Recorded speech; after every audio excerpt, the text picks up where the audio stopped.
قرآن حکیم، سیرت النبی صلی اللہ علیہ وآلہ وسلم، احادیث مبارکہ، فقہی مسائل کا بیان اور بہت کچھ انشاءاللہ تعالی جید علماء کرام کے ساتھ۔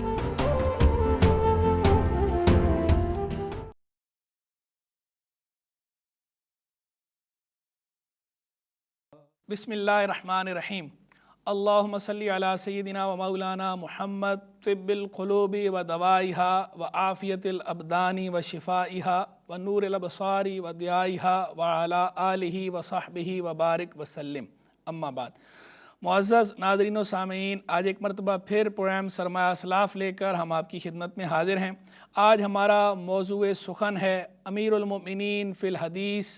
ناقد الرجال، امام الجرح والتعدیل، امام ابو بسطام شعبہ بن حجاج واسطی بصری رحمہ اللہ، متوفی 160 سنہ ہجریہ، اور آپ کی کچھ تالیفات۔ ناظرین، امام شعبہ بن حجاج رحمہ اللہ کے کیا کہنے، آپ کی کنیت ابو بسطام ہے، شعبہ آپ کا نام ہے، شعبہ بن حجاج واسطی آپ کے علاقے کی نسبت ہے، بصری بھی آپ کے علاقے کی نسبت ہے۔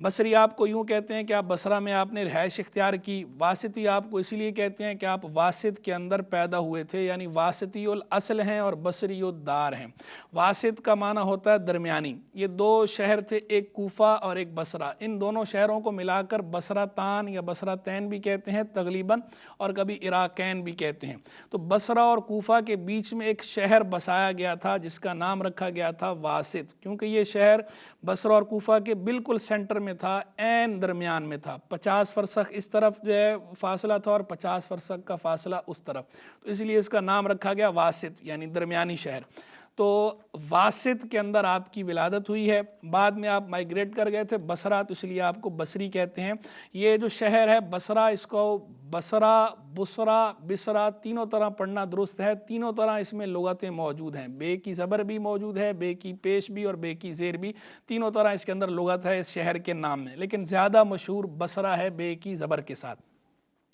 اور اس سے آگے جو اس میں منصوب استعمال ہوتا ہے وہ بھی دو طرح استعمال ہوتا ہے، اس میں بھی دو لغتیں ہیں، بصری بھی استعمال ہوتا ہے، بصری بھی استعمال ہوتا ہے، تو بصری بھی کہہ سکتے ہیں، بصری بھی کہہ سکتے ہیں۔ لقب آپ کا امیر المومنین فی الحدیث ہے، لقب آپ کا ناقد الرجال ہے، لقب آپ کا امام الجرح والتعدیل ہے، بلکہ یہاں تک کہا گیا ہے کہ جرح و تعدیل جب فن مدون ہونا شروع ہوا ہے تو اس سے پہلے جو باقاعدہ اس فن پر جن علماء نے کلام کرنا شروع کیا ہے، تو جو ٹاپ آف دا لسٹ لوگ تھے سر فہرست، ان میں سے امام شعبہ بن حجاج واسطی بصری رحمہ اللہ بھی ہیں۔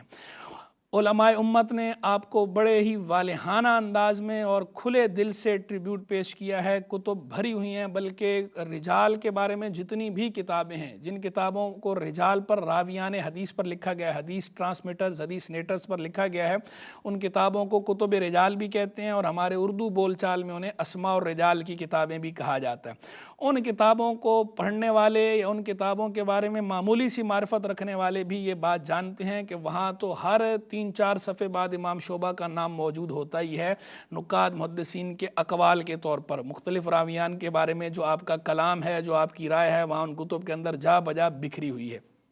تو امام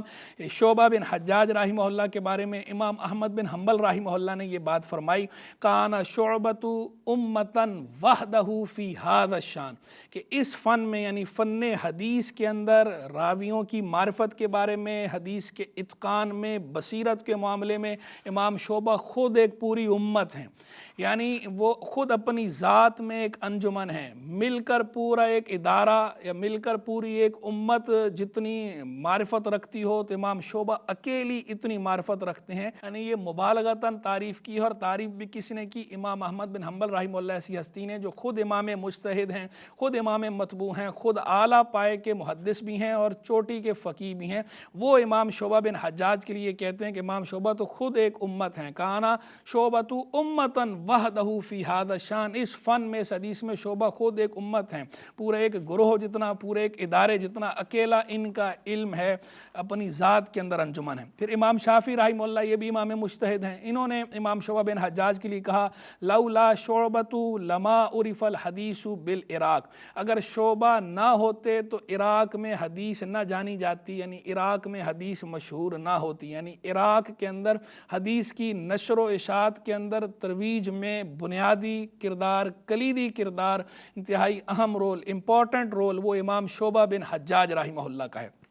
پھر امام سفیان ثوری اور امام سفیان بن عیینہ رحمہ اللہ، یہ دونوں حضرات بلند پایہ عالم ہیں، اور امام سفیان بن عیینہ فقیہ بھی ہیں، محدث بھی ہیں، امام سفیان ثوری رحمہ اللہ بھی فقیہ بھی ہیں، محدث بھی ہیں، صوفی بھی ہیں، بلکہ امام سفیان ثوری تو خود مجتہد ہیں، اور ان دونوں حضرات کو ملا کر کبھی کہا جاتا ہے سفیانان یا سفیانین، دونوں طرح بولا جاتا ہے، حالت رفیع میں سفیانان کہا جائے گا، حالت نصبی جری میں سفیانین۔ تو ان دونوں حضرات کی یہ رائے ہے، یہ دونوں حضرات امام شعبہ کا جب ذکر کرتے تو کہتے تھے امیر المومنین فی الحدیث، یعنی امام شعبہ حدیث میں تمام مومنوں کے امیر ہیں، یعنی جس طرح ایک امیر المومنین فی الحدیث ہوتا ہے کہ وہ امیر المومنین ہوتا ہے، جو خلیفۃ المسلمین ہوتا ہے، اسے مسلمانوں پر فوقیت حاصل ہوتی ہے، تو اسی طرح حدیث کے معاملے میں امام شعبہ بن حجاج یہ امیر المومنین ہیں، یعنی جتنے محدثین ہیں، جتنے علماء ہیں، ان پر انہیں ایسی ہی فوقیت حاصل ہے جیسی فوقیت امیر المومنین خلیفۃ المسلمین کو عوام پر ہوتی ہے، رعایا پر ہوتی ہے، تو انہیں حدیث میں دیگر علماء کے مقابلے میں ایسی ہی اہمیت اور ایسی ہی فوقیت حاصل ہے کہ یہ امیر المومنین فی الحدیث ہیں، تمام مومنوں کے امیر ہیں حدیث کے باب میں۔ یہ اتنا بڑا ٹائٹل ہے، اور یہ ٹائٹل اور بھی کچھ علماء کو دیا گیا ہے، لیکن یہ امت میں چند ہی علماء ایسے گزرے ہیں کہ جن کو امیر المومنین فی الحدیث کا ٹائٹل دیا گیا ہے۔ اس لقب سے ملقب بہت تھوڑے علماء ہیں، اس پہ باقاعدہ رسالہ بھی لکھا گیا ہے، اور اس پہ باقاعدہ منظومہ بھی موجود ہے جس کے اندر ان علماء کے نام جمع کیے گئے ہیں۔ تو یہ گنتی کے چند علماء ہیں پوری امت میں 15 صدیوں میں کہ جنہیں امیر المومنین فی الحدیث کا ٹائٹل دیا گیا ہے، تو ان گنے چنے علماء میں سے ایک امام شعبہ بن حجاج رحمہ اللہ بھی ہیں۔ پھر امام ابو عبداللہ حاکم بڑے عالم، انہوں نے کہا شعبہ امام الائمہ بالبصرہ فی الحدیث، کہ بصرہ میں حدیث کے معاملے میں اماموں کے امام، اماموں کے بھی امام ہیں، امام الائمہ تھے امام شعبہ رحمہ اللہ۔ اور سلیمان بن مغیرہ رحمہ اللہ یہ خود بہت بلند پایہ عالم تھے، اور انہیں امام شعبہ کہا کرتے تھے سید اہل البصرہ، کہ یہ سلیمان بن مغیرہ جو ہیں یہ اہل بصرہ کے سردار ہیں علم کے معاملے میں، اور وہ سید القراء کہتے تھے، قاریوں کے سردار، علماء کے سردار۔ تو یہ امام سلیمان بن مغیرہ جب کبھی امام شعبہ کا ذکر ہوتا تو یہ کہتے تھے سید المحدثین، یعنی امام شعبہ کا ذکر کرتے تھے اور ساتھ یہ ٹائٹل دیتے تھے سید المحدثین، محدثین کے سردار۔ اب یہ دیکھیں یہ سارے وہ لوگ ہیں جو خود بلند پایہ امام ہیں، چوٹی کے ائمہ ہیں، ان کا اپنا سکہ بازار علم میں چلتا ہے، یہ لوگ امام شعبہ بن حجاج رحمہ اللہ کو کس طرح ٹریبیوٹ پیش کر رہے ہیں والہانہ انداز میں۔ اسی سے امام شعبہ بن حجاج رحمہ اللہ کی وثاقت کا، مہارت کا، مرتبے کی بلندی کا اور وفور علم کا اندازہ لگائیے۔ پھر جو ہے وہ ایک بڑے عالم تھے یعقوب بن اسحاق حضرمی، وہ جب کبھی اپنی مجلس میں، اپنی محفل میں حدیث بیان کرتے اور امام شعبہ سے حدیث بیان کرتے تو یہ اس طرح شعر پڑھ کر پہلے سند کو ذکر کرتے ہوئے پہلے یہ شعر پڑھتے تھے، پھر آگے سند اور حدیث پڑھتے تھے۔ شعر کیا کہتے تھے؟ کہتے تھے حدثنی الدخم عن الدخام شعبۃ الخیر ابو بسطام، حدثنی الدخم عن الدخام، مجھے حدیث بیان کی ایک بہت بڑے عالم نے، اور اس نے روایت کیا بڑے عالموں سے۔ وہ کون ہے؟ شعبۃ الخیر ابو بسطام، ابو بسطام ان کی کنیت ہے، نام شعبہ ہے، اور وہ شعبہ نہیں ہے بلکہ شعبۃ الخیر ہیں، خیر کے بھلائی کے شعبے ہیں، بھلائی کا ڈپارٹمنٹ ہے۔ شعبہ کا معنی ڈپارٹ ہوتا ہے، تو جس طرح کسی ادارے کے اندر ایک شعبہ، بڑا ادارہ ہوتا ہے اور بڑے ادارے کے اندر ایک چھوٹا جس کے اندر شعبہ ہوتا ہے، ڈپارٹمنٹس ہمارے عرف میں کہا ہی جاتا ہے، تو امام شعبہ کا نام ہے شعبہ، تو کہتے ہیں جیسے یہ شعبہ ہیں تو گویا یہ شعبۃ الخیر ہیں، خیر کے بھلائی کے شعبوں میں سے ایک شعبہ ہیں۔ پھر اسی طرح جو ہے وہ ان کو حافظ ابو نعیم کہتے ہیں امیر المومنین فی الروایہ والتحدیث وزین المحدثین فی القدیم والحدیث، وہ کہتے ہیں یہ روایت میں اور تحدیث میں، حدیث بیان کرنے میں تو امیر المومنین ہیں ہی ہیں، ایک قدیم و جدید جتنے محدثین گزرے ہیں ان تمام محدثین کے زین ہیں، ان کے لیے زینت کا باعث ہیں۔ پھر امام ایوب سختیانی ان کے لیے کہتے ہیں شعبہ فارس الحدیث، شعبہ حدیث کے شاہ سوار ہیں۔ امام یحییٰ بن سعید قطان کہتے ہیں کہ میرے نزدیک ان کے برابر برابر کوئی نہیں، لیسا اندی احد یعدلہ، میرے نزدیک امام شعبہ کے برابر حدیث میں کوئی عالم نہیں۔ پھر جو ہے ابن حبان رحمہ اللہ ابن منجبہ ہے، وہ کہتے ہیں کان من سادات اہل زمانہ حفظا و اتقانا و ورعا و فضلا، کہ یہ اپنے زمانے کے سرداروں میں سے تھے، حافظے کے اعتبار سے بھی، پختگی کے اعتبار سے بھی، تقوی پرہیزگاری کے اعتبار سے بھی، اور علمی عملی دونوں فضیلتوں کے اعتبار سے اپنے زمانے کے سرداروں میں سے تھے۔ یہ ٹریبیوٹ امام ابن حبان نے بھی پیش کیا اور یہی علامہ ابن منجوی نے بھی آپ کو پیش کیا ہے۔ اور انہوں نے بھی آگے یہ کہا کہ آپ نے سب سے پہلے عراق کے اندر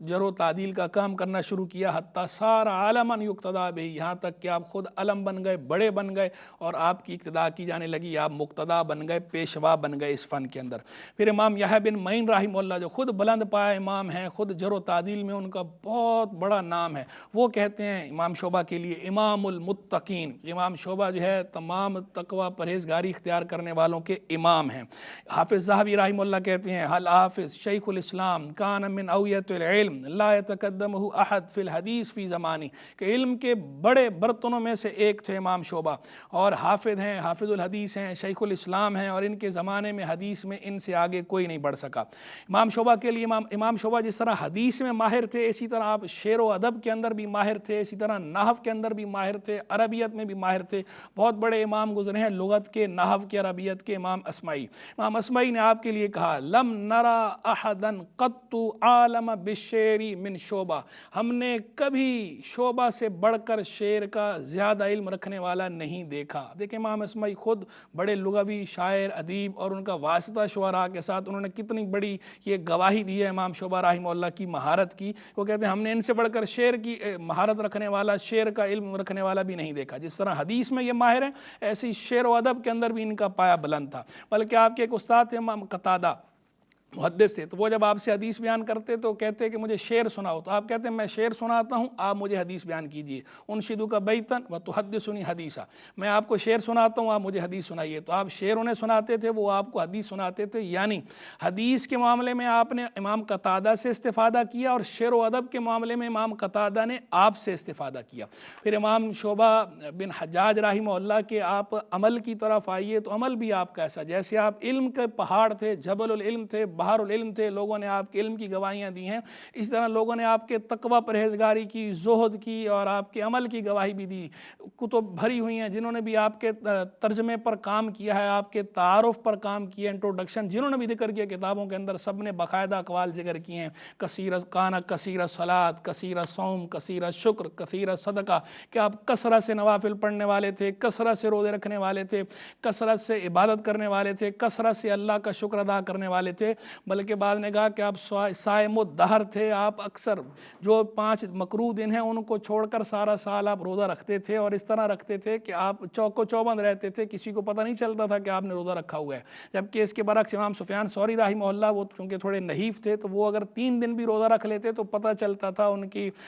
حالت کو دیکھ کر، ظاہری حیت کو دیکھ کر کہ روزے سے ہیں، کہ ان پر جو ہے وہ آثار آ جاتے تھے تھکاوٹ کے۔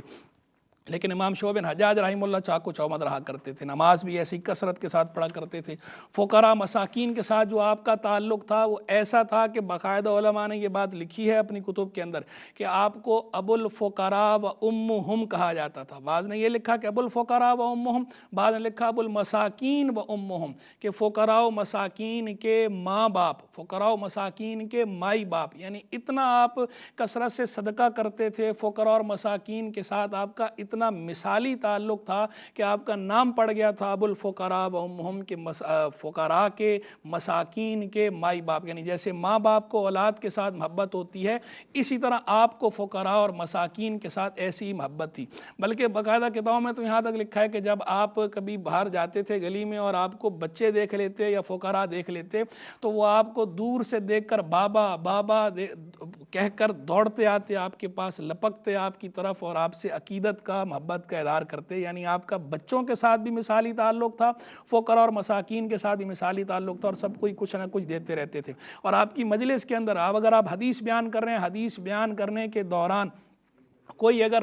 کھڑے ہو کے سوال کر لیتا یا کوئی فقیر آ جاتا کوئی مانگنے والا آ جاتا تو آپ روک دیتے تھے، پہلے آپ اسے عطا کرتے تھے، کچھ نہ کچھ دیتے تھے، اور اگر اپنے پاس کچھ نہیں ہوتا تھا تو جو حاضرین ہوتے تھے ان سے کہتے تھے کہ اس کی حاجت پوری کر دو، یہ مسلمان ہے، حاجت مند ہے، اس کی حاجت پوری کرو، اس کی حاجت پوری کرواتے تھے، اس کو رخصت کرتے تھے، پھر آگے آپ حدیث بیان کرتے تھے۔ یعنی لوگوں کے ساتھ آپ کا ایسا رحمت کا معاملہ، شفقت کا معاملہ، لطف کا معاملہ، نرمی کا معاملہ کہ آپ علم پر بھی اس کو مقدم کرتے تھے کہ پہلے اگلوں کی حاجت روائی کی جائے، ان کی حاجت پوری کر دی جائے، پھر اس کے بعد آگے آپ اپنی مجلس علم کو جاری رکھتے تھے، احادیث کے بیان کو جاری رکھا کرتے تھے۔